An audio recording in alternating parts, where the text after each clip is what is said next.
used to be homeless. That's my story. That's not his story. Steve Harvey wasn't never homeless. When Mark Curry was touring with him 25 years ago, he was making $3,000 a show in cash and doing 5 shows a week. They just tell the stories. Thanks to my wife, I'm where I am. You said that about the first wife. You forget that? You told us it was her. Then you went and married somebody else that think like a man.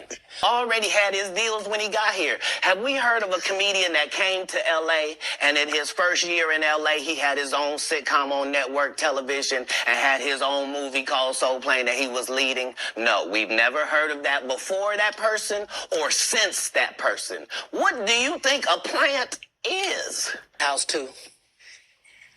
I almost died. And I gotta read this script from all these good white people, where this nigga want me to get in a dress with him. And I'm literally saying to everybody, why is he in a dress again? You already played the old lady as an FBI agent. We can play anything now.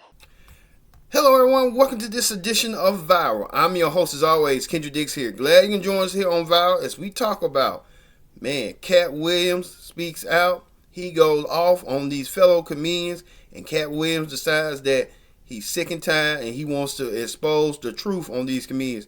A lot of people are saying this could be the age of Aquarius when a lot of stuff are coming out about these so-called celebrities that people idolize. But we'll get to it in a minute. First thing first, join in the conversation using the hashtag Viral here on Connect.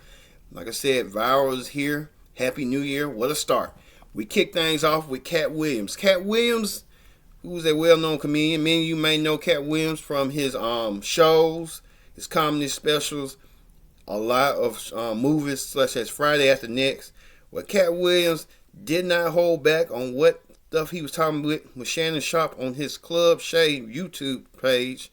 Katt Williams decided to air his grievances. Here's what Katt Williams had to say about fellow comedians such as Steve Harvey, Ricky Smiley, and Cedric the Entertainer. Let's take a look. You let Ricky Smiley sit here and you said out that mouth, you stole Friday After Next, the one I was in. I wish all of America fumbled a bit when that happened. And then he said some stuff that we haven't heard in 100 years in Hollywood. You ain't say nothing. This man told you he had Katt Williams' role. He was going to be Money Mike. And Katt Williams was going to be the Santa Claus. Now let's 3 quick points. You mean in Hollywood they cast a 5'5" black Santa Claus that weigh 145 pounds? That's your story. Your story is the Ricky Smiley that couldn't even do curse words because he had a Christian fan base. He was gonna play the pimp. Why you didn't ask him why has he played a woman in more movies than he's played a man? Well, I didn't know he shouldn't be able. You wouldn't let an athlete that been on steroids talk about one of the greats. Ricky Smiley can't act because Ricky Smiley can't act. He told you the story about when the movie came out. Where did he say he watched it? At home. He wasn't even at the premiere. You telling this man you stole that. Oh, so he could get his name in the same sentence with a great one. It is sad. He was just that bitter when we were shooting it. He told everybody, it should have been my role. Everybody on the scene. Why do you think no cast member has ever said anything? He couldn't have played that role like you. I thought he was... Sir, no one... Why no... He was with KD? He beat up Terry Crews? Why nobody know this story? You talking about in Hollywood, they switched off roles. You take this and he... What? So Ricky Smiley knows this. We auditioned in Los Angeles. Yes. I was audition number 201. 200 black comedians auditioned for the role of Money Mike with me. You're saying all 201 of us was auditioning and you had already had the role and had already shot the role in 4 days?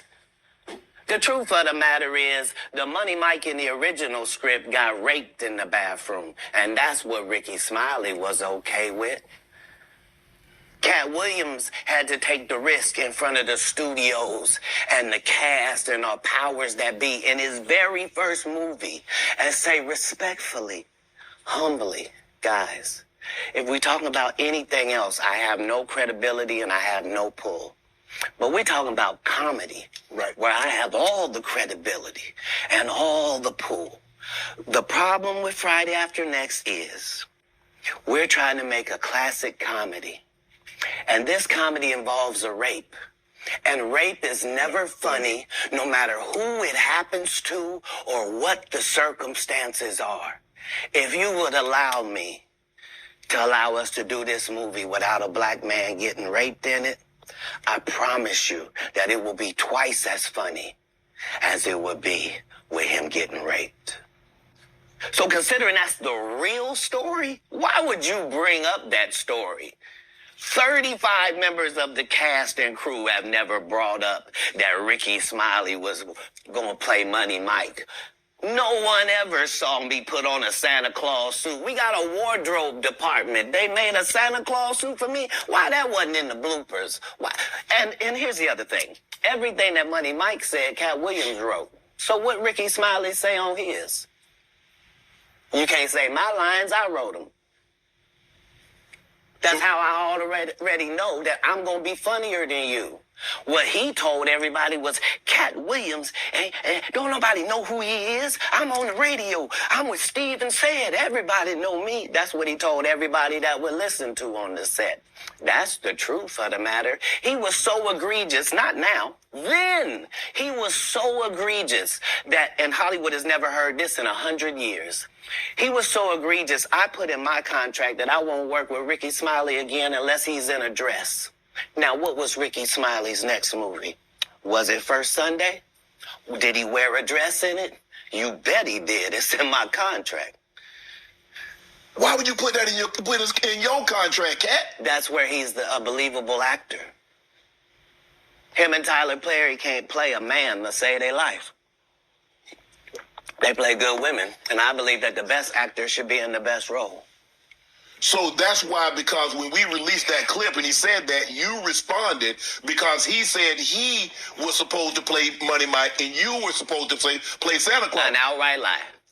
So That he knows is a lie. So why would he say it? Because he's a liar.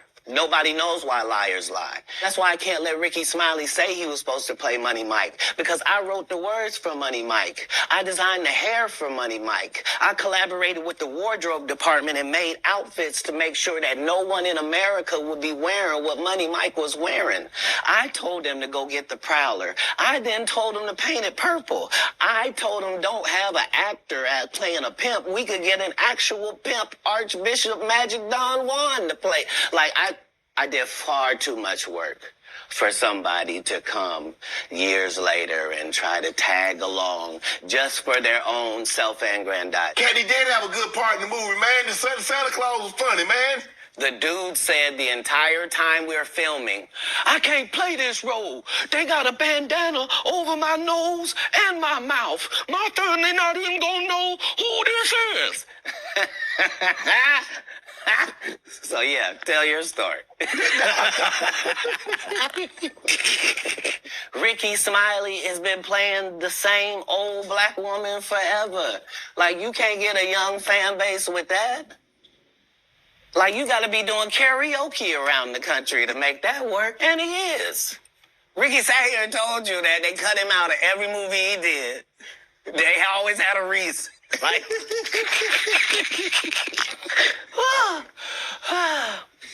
that's why I'm funny, because I'm a happy person. I laugh all day long. I can't even imagine the misery of these bums. Just to not be good at what you do. Not everything Mark Curry had. Now Steve got a sitcom where he the principal, and he wear a suit, and then he gets this high top fade, making all black men think he got the best lineup in the business. And it's a man unit. Then you ask it, why you not a movie star? I didn't want to be a movie star. This the same Negro that hated on Bernie with this same thing. I didn't want to be a movie star. No, you couldn't be a movie star. There are 30,000 new scripts in Hollywood every year. Not one of them asks for a country bumpkin black dude that can't talk good over baby and look like Mr. Potato Head. There ain't none. You would have to have range. I played a lot of characters, 60 movie roles. I'm not playing Katt Williams in there. I don't know, Katt. We might not let you drink anymore. The way I mean, we ain't even got. I'm not fueled by alcohol. I've had a sip, less than you. The truth don't need motivation. I'm just saying I can't let these dudes lie. So this is like Steve Harvey telling people he used to be homeless. That's my story. That's not his story. Steve Harvey wasn't never homeless. When Mark Curry was touring with him 25 years ago, he was making $3,000 a show in cash and doing 5 shows a week. They just tell the stories. Thanks to my wife, I'm where I am. You said that about the first wife. You forget that? You told us it was her, then you went and married somebody else that think like a man. Like, what are you talking about? They think they can rewrite history. Guy Torrey did a beautiful special about the Comedy Store and Fat Tuesday, where he said that Steve and Cedric and Kevin Hart and Tiffany Haddish came through there and made... All lies. Steve and Cedric never performed at the Comedy Store at all. Tiffany was only seen at the Laugh Factory. You mean to tell me if Steve Harvey, your favorite comedian, you mean you've been waiting for him to do stand-up for 15 years now? I mean, Steve got a lot of other... DL's still out there. None of those irons mattered to stand-up. Who cares that they wrote a placard for you to do Family Feud on? Like, you're successful because we're surprised you can talk for a living and it's entertaining that you're going to say some funny country things. But not a writer. Do you consider yourself a king of comedy? Where does Kevin... No, they consider that. Oh, like when, after Bernie left, them same 3 guys I'm telling you about, the Kings. Yeah. Right? Because DL is the greatest. Yeah. There's no DL slander gets tolerated. But... they came to me. I was supposed to be the 4th king. I got the offer. Then what happened? But I turned it down. Why? Because you shit on Bernie. And I know the truth. You think I'm gonna let you shit on Bernie and then come get me? I'm the next king? Fuck you. Why? Because the whole time Bernie was here, you was acting like you was funnier than him. The reason you was supposed to go last is because it was your tour. Tell the truth. It was Steve's tour. Not it was going to be called the Kings of Comedy. It was Steve's tour. These are the guys opening for him. Of course you got to close if it's your tour. That's why it was such a big deal. But you couldn't do it because you can't beat the best. And until you humble yourself, you will forever be kinged by the king. And because you finally did it, because you had no other choice, and now that he gone, you going to act like he wanted to be a movie star. You stop it. You stop it. That man was funnier than all of y'all, and y'all thought y'all had one over on him. You thought he was black and ugly, and you were good looking, and he couldn't make it because you did. And that ain't the way comedy works. The king is the funniest. Period. Every time. And that's why no audience member was ever swayed. It didn't matter where Bernie went. You think if Bernie went first, he wasn't the king? Get out of here. Get out of here. Get your ego out of this. You let the best be the best. Steve told you that he stopped doing stand-up because he had 7 TV shows. The only problem is when he stopped stand-up, he didn't have those 7 TV shows. He stopped stand-up because he got in a comedy battle called the Championship of Stand-Up Comedy with one Katt Williams in Detroit in front of 10,000 people and lost because Katt Williams said he was actually bald and that was a wig. And I went in and that's why he couldn't do stand-up anymore. Imagine him coming to tell you another story where he got so big and it was Bernie and them's fault because they wanted to be movie stars. What? You called Ocean 11 to get that nigga's part. What do you mean you didn't want to be a movie star? So on the behalf of Bernie, I would have to say what I have to say. Why, when you hear these dudes talking about, oh, I didn't want to be a movie star, you just know it's disingenuous. Like, what are you talking about, dude? Yeah, oh, no, I just wanted to do a game show. Right. What? Are you sure? Are you sure? Because I thought you did Mark Curry's show over after he had just done hanging with Mr. Cooper. Why would you do all of that man's stuff that he did on his show on yours and then do the dude's stand-up when you go on the road. And then you never put Mark Curry on your show or nothing. Like, if you don't say anything, these dudes will run over you. I don't know if you know how bullies operate. I but do. if you don't stand up for yourself, there really is nothing they won't do. Right. Once you play this back, you'll realize I didn't say anything that made me look in a good light. I wasn't tearing down others to boost myself up. But I do have to acknowledge things that did not take place. Like, we're very ingenuous if we say this is not a game and we don't play it and people ain't in positions and people don't have their favorites in their group. And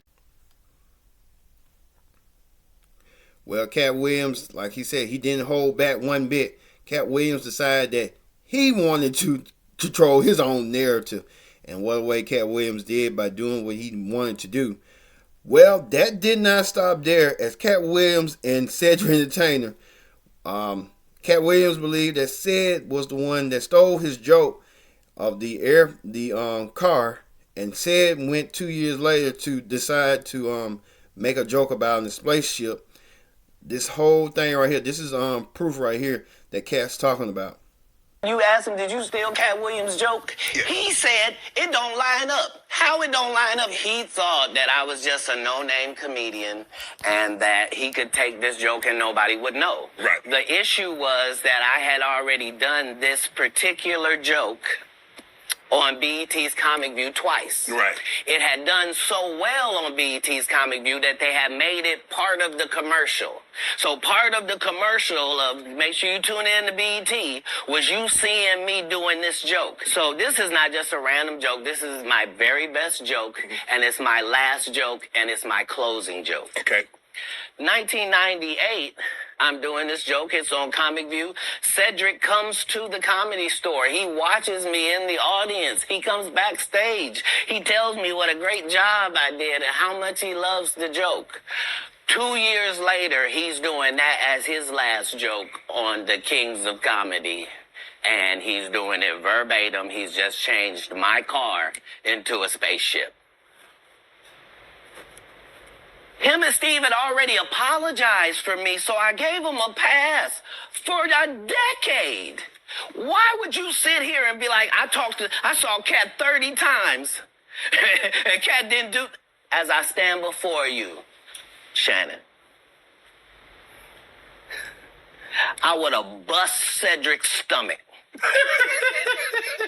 There was nothing that would have kept me from one of these in that patch right there. Like, are you kidding me? Why would you downplay me like that? Why did I give you a pass if you were just gonna lie? Cedric's sitting here telling you why he ain't a movie star. He over here look like a walrus. You didn't say nothing. He can't even get his arms off his stomach sitting over here. Why I'm not a movie star. What? It's a situation. He never wrote anything. Remember, when Cedric the Entertainer starts, he's supposed to be singing, dancing, and telling jokes. That's why he's called the Entertainer. Right. We found out he can't sing, can't dance, and doesn't He's write doing an album. jokes. He did 4 comedy specials. They're so bad, Shannon, they're not available on Netflix or Tubi. Can I say that again for the audience? They're so bad that they're not available on Netflix or Tubi. You don't think Ced's a good comedian? The world doesn't think that, sir. I have 12 comedy specials. He has 4 specials that are not available on Netflix or Tubi. And this is the age of truth, and the truth doesn't need to be scared of the fact that people tell lies. Katt's on drugs. Where are the stories? Why is there no story of anybody who ever sold a drug to me, did a drug with me, was around me when I was inebriated? I got 5 daughters. I got 5 sons. Why would we tell these ridiculous stories? Because it's competition. Now, I'm reading Katt Williams won Cedric the Entertainer's Anheuser-Busch Best Los Angeles Comic Award. Did you win that award, won Katt Williams? It's a simple yes or no. It's not a rhetorical question. It's a question that probably should have been asked to Cedric the Entertainer. I'm asking you. I got you here, though. I know. I couldn't believe Cedric didn't get asked that question. You still a dude's joking and giving a... Well, Katt's talking about that, but it even led more to Katt Williams and saying what he needed to say. Katt Williams did not shy away from a lot of topics. He didn't even shy away from Martin Lawrence and him was supposed to team up to do Big Mama's House, but unwilling to Katt's knowledge, he didn't think it was going to be Big Mama's House. He thought it was going to be something different. Here's what Katt Williams had to say on that. When he had to go on his hiatus, he tell me, Katt, when I come back, I need you. You my young partner. You my brother in comedy. When I come back, just promise me that my next movie, it'll be me and you. We gonna do it together. We gonna do some buddy cop shit. I said, Martin, you got my motherfucking word, my nigga. Go do what you gotta do. When you come back, I'm in your movie. Don't trip. I don't need to see the script or nothing. You know, we get in that office and this fool pull out Big Mama's House 2. I almost died. And I gotta read this script from all these good white people. Where this nigga want me to get in a dress with him. And I'm literally saying to everybody, why is he in a dress again? You already played the old lady as an FBI agent. We can play anything now. We can be playing a dog catcher this time. Why do we need to be in a dress? And I get so mad, I say, you don't want me. You want Brandon T. Jackson. And that's who they went and got. Twice I said it, they went and got him. Just like I'm telling you, I had that other dude's work. I had all of it. All I did was say, I want to punch it up so it's not offensive to real niggas. And that's how I got in this position. I sure hope I have a Club Shay Shay after this air. It's going to be in a dimension it's never been. Yeah, it's gonna be. The greatest thing floating in I might be out of 2024. business. Mark the words. No way. In a whole different realm of business. Oprah coming next. Once I establish this as a place of truth. Yeah. Oh yeah. Watch.